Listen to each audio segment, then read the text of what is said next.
Anyway, I'm super excited to have the baby.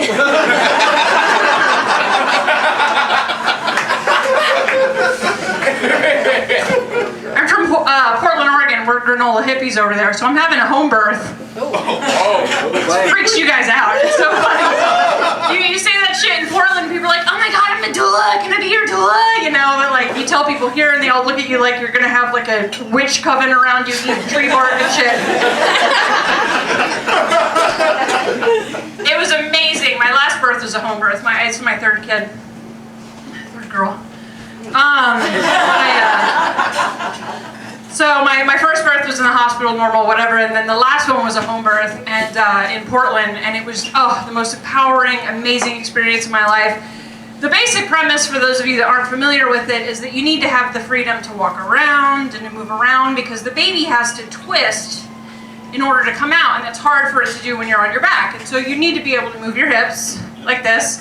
This made sense to me, like science-wise, you know what I mean? Because this is exactly what you would do to fit a smart car into your toaster. So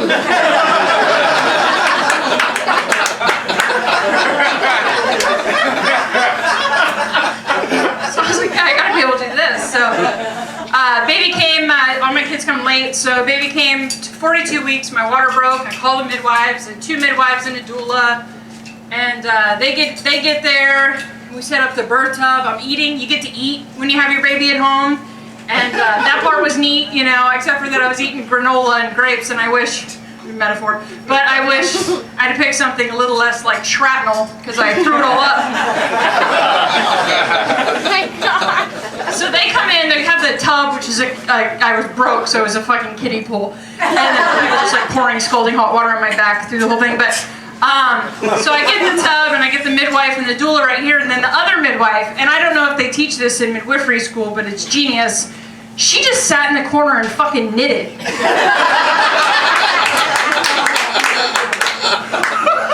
And at first I was like, that's weird. But seriously, if you have a stressful thing going on, pay someone to just come knit in your house because you can't freak out.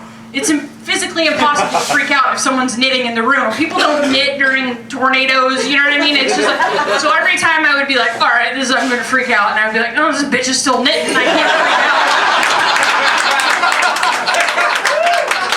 And I'll be the asshole.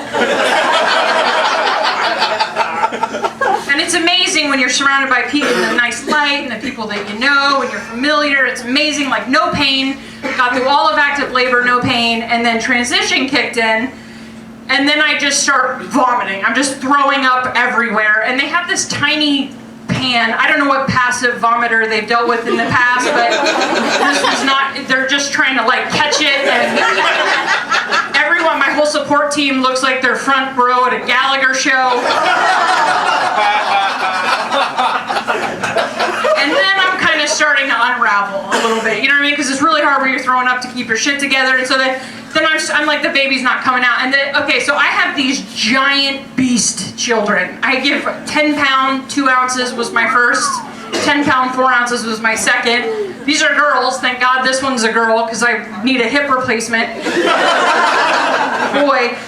And so I'm like, I don't think she's coming out. Like, can you just check? And the difference with a midwife and an OB is a lot of cooter play with the OB. They spend a lot of time in your vagina. They don't really, the midwife, yeah, because they're gynecologists, so that's just kind of where their comfort's at. Yeah, and weird shit, because I had an OB with the first one, and I'm pretty sure he spent more time in my vag than my first husband. And then everything, I'm like, really, I'm having heartburn. All right, drop your knees. And I'm like, really? The midwives, though, you gotta like request it. You know, you gotta be like, can you just stick your hand in there? And so then it was kind of awkward because I'm like begging everyone to put their hand in. It's like high school all over again.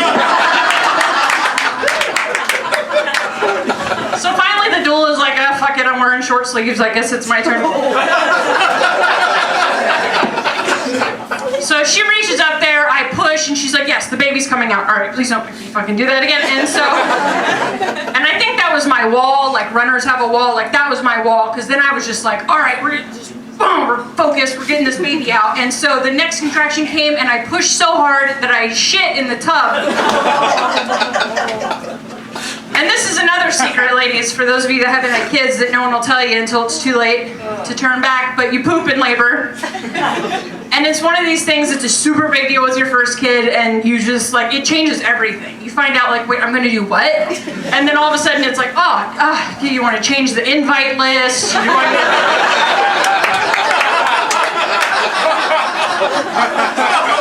Can I just get like a C-section? Can I like request that? You know what I mean? You just think it's this huge deal. It's like people seeing your vagina. With my first kid, I was like, I don't want anyone to see my vagina. I want the doctor to wear sunglasses. My husband has to stand back here. I don't want that fucking mirror. You know, third kid, I'm like,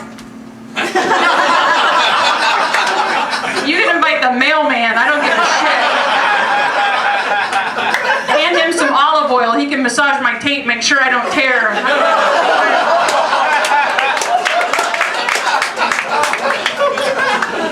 Three 10-pound babies don't look like a vagina anymore anyway. It's the same thing with the poop. You think it's gonna matter, it doesn't. And in the hospital, I think they have like a poop trough that hangs off the table, and then the doctor scrapes it off your butthole with a tongue compressor or something. Procedure is, but in a water birth, they have you get a fish net, like to get your dead goldfish out net. So, and just to preface, I didn't like empty my bowels into the water, okay? I'm pregnant, so when I'm pregnant, I'm only capable of producing like solid steel ball bearings about that big every 6 weeks. So I just popped a pellet. It wasn't like chocolate milk in there or anything. So anyway, but I'm on like, look at this fucking baby out, and the midwife is coming at me with this net, and I'm like, what are you doing? And she's like, oh, just got a little poop trying to get it out. And I was like, leave it. And everyone in the room was like, oh. I was so focused on getting the baby out at this point that midwife could have shit in the tub and it wouldn't have phased me. I mean, I probably wouldn't have hired her again. I know it's your tub, but I rented it, you know. But I was very focused, and I probably got out, it was stuck to my back, who knows, I never saw it again. Anyway, so 2 more pushes, we get the baby out, my husband catches the baby, beautiful, hands the baby to me, and this is the part where I think either everyone else on the planet is lying or there's something wrong with me, because every picture I see of women when they're handed their babies, they're also like, this is great, you know, and I'm always like, oh, this is neat, you know. There are no pictures of that moment because everyone's pretending like the camera's broken because I'm broken, you know. And it's not just because they look like gargoyles, because I expect that. But shouldn't you feel a little bit familiar considering what I just pushed you out of, you know? But it was my first kid, it was the 90s, so they cut the thing and took off with her before they handed her to me. So by the time they handed her to me, I was convinced, she looked like me, but I was convinced this wasn't. I was like, did anyone see where they took this baby? But this one is still chained to my insides, so. And then that was the only part I didn't enjoy, because then I'm sitting there and the water temperature drops, like, because then the baby comes out and then all kind of other shit came out. And not like the placenta, but like some chunky beef stew shit. And then the water temperature dropped 15, and I was like, all right, I'm done. Can I get out now? Someone take her. And they're like, oh, we gotta wait for the placenta. So I spent the next 15 minutes in there trapped holding this fat, slimy stranger in a chilled afterbirth gazpacho.